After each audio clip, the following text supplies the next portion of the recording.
salários baixos, longas jornadas, ausência de direitos e insegurança constante. Isso tem um nome: precarização do trabalho. São por essas e outras situações que passam muitos trabalhadores no Brasil. Trataremos especificamente sobre as trabalhadoras domésticas, que apesar de exercerem funções essenciais ao cotidiano de milhares de famílias, seguem sendo invisibilizadas na estrutura social. Neste vídeo, ouviremos histórias e trataremos de fatos reais para refletir um pouco sobre a precarização no trabalho.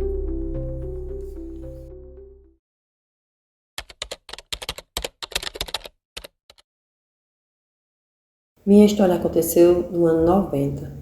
Eu comecei a trabalhar de empregada doméstica. Só que a pessoa com quem eu trabalhava, ela não me pagava dinheiro. Ela me dava as coisas, roupa, sandália. E passou o tempo e eu continuei trabalhando lá. A minha mãe foi falar com ela para ver se ela me pagava pelo menos 2 cruzeiros, que na época não era real. E ela achou que era muito, disse que não podia pagar essa quantia.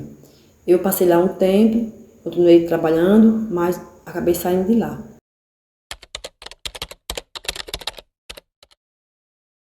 Não acho que era um valor justo, porque eu fazia bastante coisa. Eu varria a casa, passava o pano, ficava com as crianças, eram 2 crianças.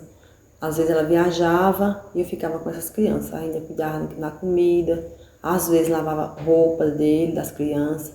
E era outras coisas que eu fazia também. Assim, também, às vezes eu passava as roupas, varria as calçadas, o muro.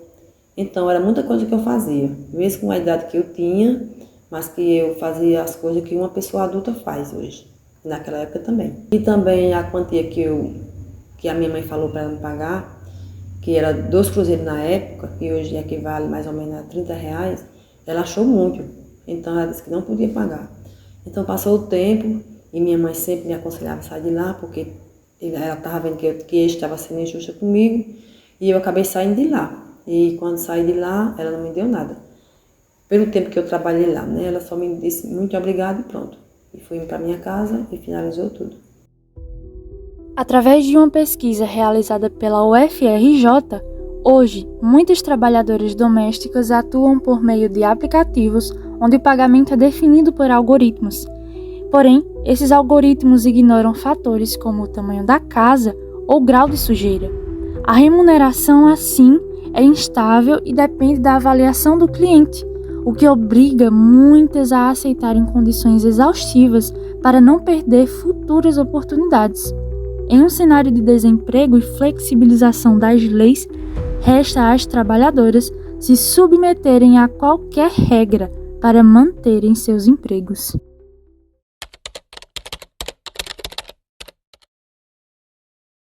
Sim, eu considero uma profissão importante, pois as pessoas saem para trabalhar, quando chegam, está tudo organizado. Eu sei que tem pessoas que não dão muito valor, pois aqui no Brasil as empregadas às vezes não ganham salário digno, mas que a gente precisa mudar isso. Cada dia mais eu acredito que as pessoas estão buscando o seu direito. Naquela época eu mesmo não tinha o conhecimento que tenho hoje, mas hoje a gente vê que as pessoas têm o conhecimento e têm que buscar o seu direito para que isso possa mudar aqui no Brasil. Segundo o site BBC News, se o Brasil reunisse todos os seus trabalhadores domésticos em um mesmo lugar, formaria uma população maior que a da Dinamarca. São cerca de 7 milhões de pessoas, segundo a Organização Internacional do Trabalho.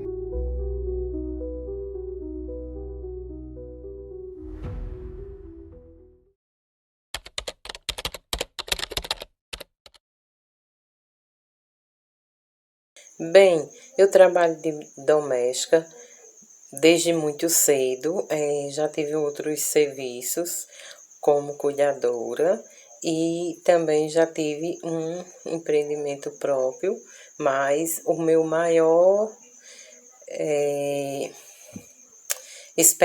maior experiência que eu tenho é de doméstica.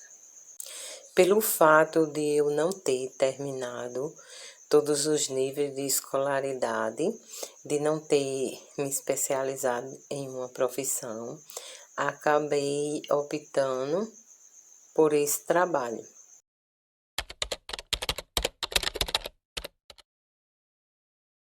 Sim, já tive trabalhos com contrato assinados que me garantiram direitos que o trabalho de doméstica não me garantia.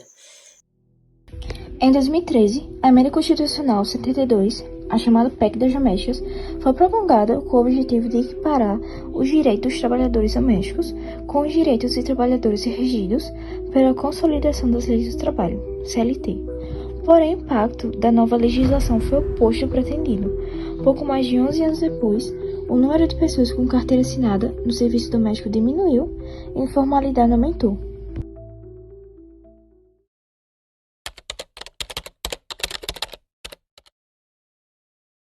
Como doméstica, enfrento problemas. Um dos grandes desafios são jornadas de trabalho longas e salário baixo, que é um grande problema.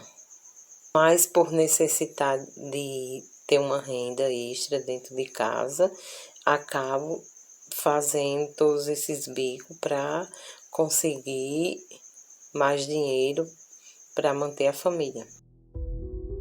O trabalho doméstico no Brasil, marcado por uma herança colonial e escravocrata, permanece profundamente desvalorizado.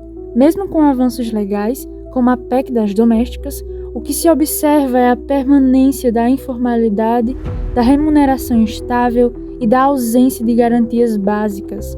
Em um contexto de capitalismo periférico, esse tipo de trabalho é essencial para a reprodução da vida e do próprio sistema econômico, mas segue invisibilizado e precarizado.